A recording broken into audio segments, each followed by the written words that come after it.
I don't want to, you know what I mean? Because I don't want to do anything to the body in the beginning that it's not warmed up for. I want to make sure it's like, if I just trot around puttering, I don't get on and go full power right away. Am I going to feel a stiffness easier, or is it going to be more covered up if I'm going slow and puttering? Pardon? Feel it easier, right? Because if there's a little kink in the body, and I say to the body right away, swing big, and the body just powers through the stiffness, it powers through it, and I never really feel it. Does that make sense?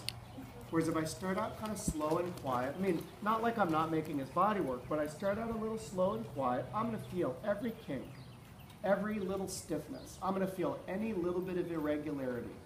I'm going to feel everything, so that I know right from the beginning, what type of horse do I have today relative to yesterday? No cover-up, right? You can definitely be in there kind of shaking the bit, play that around. Yeah, good.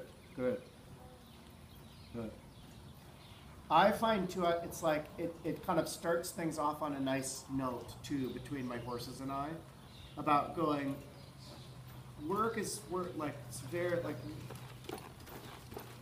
I'm not attacking you, right? I'm welcoming you to work.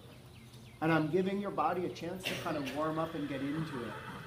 Whereas if you feel like, and he's one why I'm saying that is, part of it is temperament. If he feels like there's going to be any attack today, he's going to get defensive right away, right? He's going to instantly kind of be a little bit rigid, a little bit strong. Just, I mean, and I only say that because of what I saw yesterday and a little bit what you've described, right?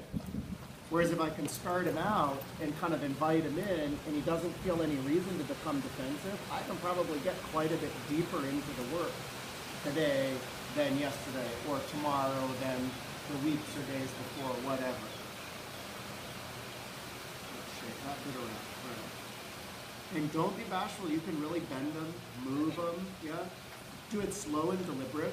Okay, sometimes when he just clamps down on the right, it's hard for me to shake. Yeah, Is that the thing? bend them. Like you did, you put in the small circle once, leg yield a little bit, spiral, shoulder in. Just because it's low impact doesn't mean I'm not going to do anything. But that low impact mindset is I'm just not going about it in a real intense way. Yeah, good. And like, I want to say I invite him to bend. But if he doesn't accept my invitation, he does have to show up at the table. You know what I mean? He's got to get there.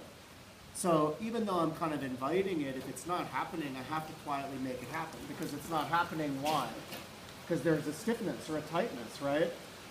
Horses, if you feel, let's say you get up in the morning, your back's really stiff, just as an example, what do? Pardon? You stretch it out. Maybe get in a hot shower, right? You do something to make it better. Or you go to a doctor, right? If a horse gets up in the morning or comes to work and he's feeling stiff in his back or in his jaw or in his neck, what does he do? Pardon? He protects against it, right? He doesn't go, oh, my neck's stiff, I better stretch through that. He goes, oh, my neck's stiff, I don't want to use it. Does that make sense? Yeah. So you have to actually work them through it. So a lot of times the horses will go, and it's not always a stiffness, it can be a weakness, it can be whatever. But they have this little spot and the rider goes, oh, he's so heavy and stiff in my right, and they start kind of tearing at him. And the horses go, ow, like that's not comfortable for me, not only because I'm stiff, but now because you're yanking on me. Yeah. So they get more defensive, which makes them feel more stiff or more braced. Like I said, though, they won't work through it on their own, right? So if you don't actively supple them and physically make them bend, he is not going to get softer on the right. Good luck. But if you do it too aggressive, you make him more defensive, he's not going to get softer either. So you can be strong. Like his body, how much do you think it weighs? 1,300 pounds. Give or take, right? What are you, 100 and something, barely? Pushing 30. What's the ratio, 1 to 10? Yeah.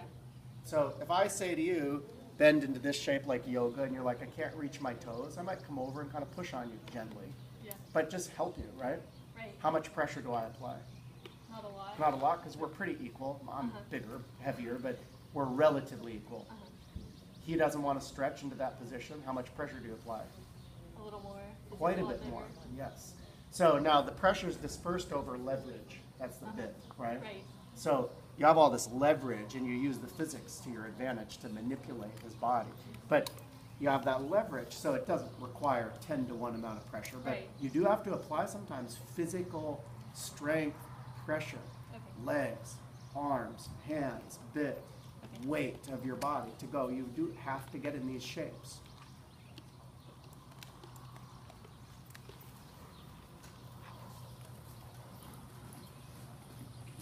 What I do with that a lot too is like I will get in like and I'll gently but firm, strongly. Gentle meaning just not rough, but strong meaning like I'm gonna really draw him into this right bend. I would maybe keep my left leg a teeny bit back. Doesn't have to be haunches in per se, but just so that as I'm going, I'm really taking the neck to the right, the haunches don't swing out. So it's this whole body that I'm trying to bend. The moment I feel him give to the bend, I'm going to release the right rein pressure. I'm going to see if he'll stay there on my seat and leg, you know what I mean? But I'll sometimes kind of draw him strong into the bend. He gives, and I'll pat him with my right hand and then take the bend and rein back again. Good? Good.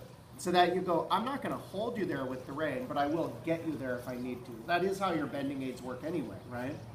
Like people, I said that about the inside rein. People don't talk about the inside rein that much. We're always going, oh, diagonal aids, inside leg, outside rein. But how do you make bend happen? How do you start bend? You take your inside rein and pull back, right? It's not quite that barbaric, but that's where it comes from. Does that make sense?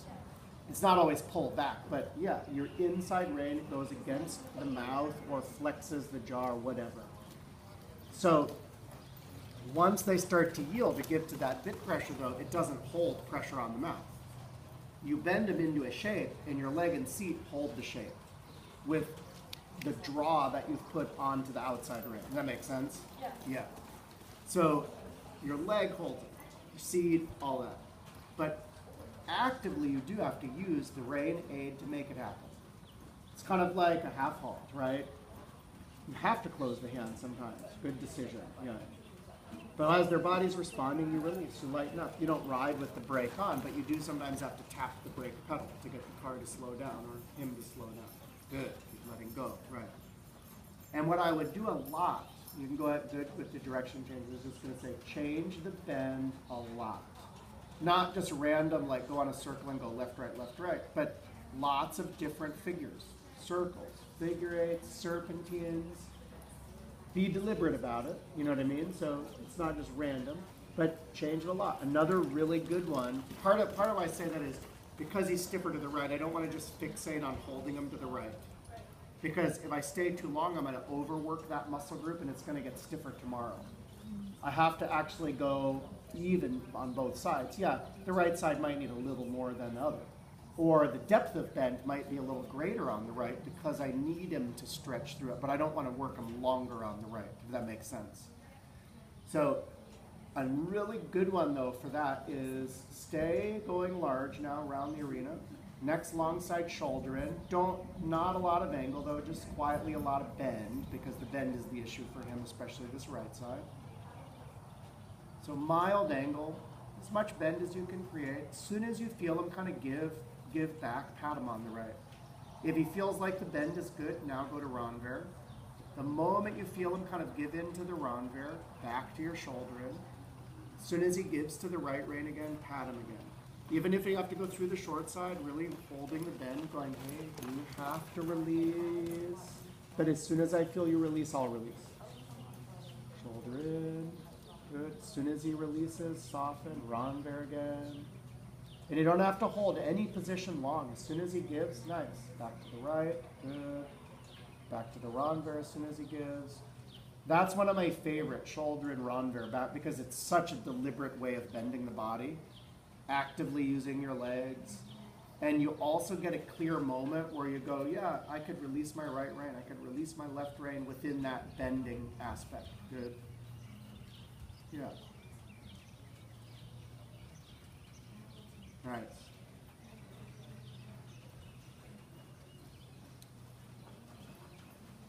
Draw them around your right leg. Yeah. Good, good.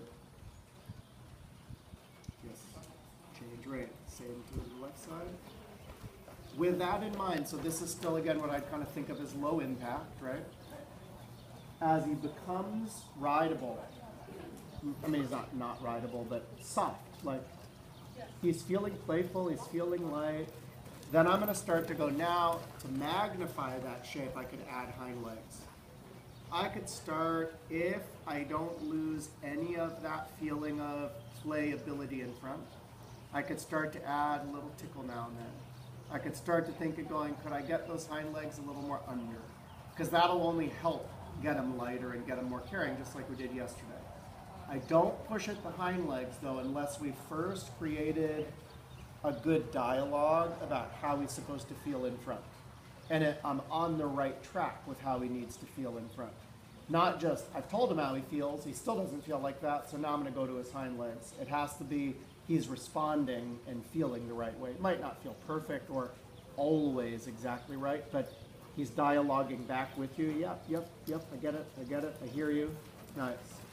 And that dialogue or him hearing you is just literally your ability to release. If you're having that ability to let go, yeah, that's your opportunity to start tickling at him. Good, nice. If you feel I tickle at him and I lose my ability to release, go back to just some of the bending and releasing work. That little game, you know, of catch the ball of emphasis goes back and forth. Emphasis on tickling, whoops, lost my ability to keep him light, playful. Emphasis goes back to being light, playful, bending. That feels really bendable. Emphasis goes back to the hind legs. Like I said, that ball just gets tossed back and forth. Until you kind of can work both at the same time. Like in baseball, when they get a runner caught between first and second base and squeeze them out. Good. And bring them right, yep, and light and right. Right and both, pat them right, pat them left, brainwashing. Good. Look how light you are. Nice. Now you might still be stiff to a bend, right? That we got to supple through. But the lightness, I can keep saying, you shouldn't be outwardly pulling on me where you're trying to go faster all the time. Good. Or downwardly pulling, trying to elongate your body away from your hind legs. Good. We'll walk again a little bit. Nice. Good. Does that all make sense? Yeah. Yeah. Hours of that work, right? Okay.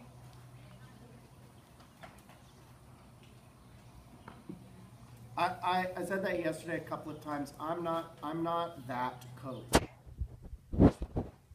That young rider work, the USCF work, it didn't fit for me perfect because I'm not the one that will let you do your 3 tempi changes with a heavy horse.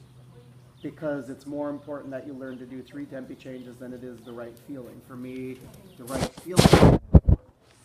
Because if you know the right feeling, and you know the theory, and you know what's correct, you're going to ride your next horse correct. And you're going to propagate the world with more correct riding, correctly trained horses, and or correctly trained riders if you teach or help other riders.